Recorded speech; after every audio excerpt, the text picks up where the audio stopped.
Grace Harvey will be our final for this evening. Grace is an 18-year-old author studying a BFA in creative writing. She is currently working on a novel as well as a collection of short fiction. Please welcome Grace to the stage with her prose piece. Hello everyone, this is a piece of short fiction named Eden. The greenhouse was alive, arching metal framework aching from the weight of the overgrowing kudzu vines. Josie could map the roof structure like human anatomy. A set of ribs that breathed in shades of sage and seaweed. White carnations fought with a bout of red roses in cracking ceramic pots with cherubs moulded into their sides. The bones of 100 dead mice crunched under her feet as she walked, vertebrae snapping easily under her black-painted toes. Her brother swung from the sprinkler system, suspended by a noose their father would have taken pride in. Around him, a tumble of pothos had swung loose from its suspensions. His car keys dangled idly from his pocket. His socks were red with stars on them. Their mother would have been disappointed with the length of his hair. Long enough now it curled at the nape of his neck. She thought it added to his almost appearance as a plant suspended from the ceiling like English ivy or Boston fern. Josie circled him. Thorn-patterned skirt dragging behind her. She had bought it from a charity shop in Maine and had worn it to her uncle's funeral when she was 16. The hems of Tom's jeans were frayed, and there was a rip in the knee. Below him, one of their kitchen chairs had been toppled. The plants all watched the dance.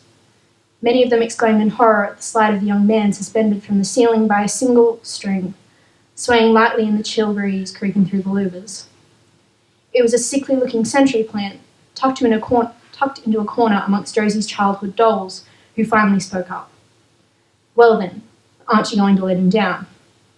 Josie walked into the circle of the room before she found the rope's hitch, tied to the base of a tree escaping now through the ceiling, a dozen swatches of fabric down to the bark littered in the darkened light.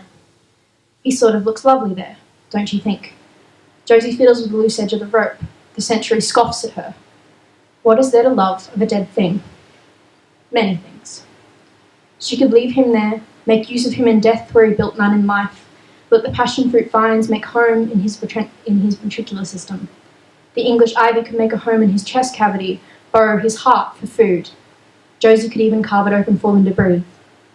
Come now, a bougainvillea growing from a dog's skull demands, impatient, bring him down. And Josie does. Her mother would not have favoured him as decor. Tom had lost weight since last she'd sawn him. His ribs were sharp impressions on his pale skin, and with no shirt, she could see the motley of terrible tattoos across them. Josie knelt beside him, leaned her cheek into his chest, and listened for a long time to the hollow, beatless silence growing behind his ribs. What am I to do with him now? She mused to the shrubbery around her, brushing back pale hair from Tom's eyes. You should bury him, a pale liverwort mutters, growing from the soil-filled couch. Josie shook her head softly. He was always claustrophobic. I'm afraid he wouldn't like it very much. An idle memory conjures. Tom locked in a closet when he was 10. He screamed until he passed out. Josie unlocked the door for him once their parents had gone to bed. He'd already eaten a dinner of mothballs, so he went straight to bed as well. Cremation then, pipes a fiddle-leaf fig, roots escaping from its plastic pot. But he's covered in such pretty artwork. Josie idly traces the outline of a classic rose on his inner arm with her fingernail. It seems such a waste. You could scatter him in the woods, commented a rubber plant.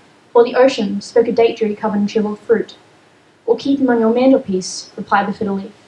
No, I'm afraid I'm too superstitious for that. Her mother had burned the beds and belongings of both their parents when they had passed. Upstairs, the insides of the rooms were still blackened, and the frames had crashed to the wood floors in the music room below. Now the broken cellos and violin frames were home for plants. Suspended from the ceiling like Tom had been with sturdy fishing wire, they looked almost as if they were flying. A water burial then.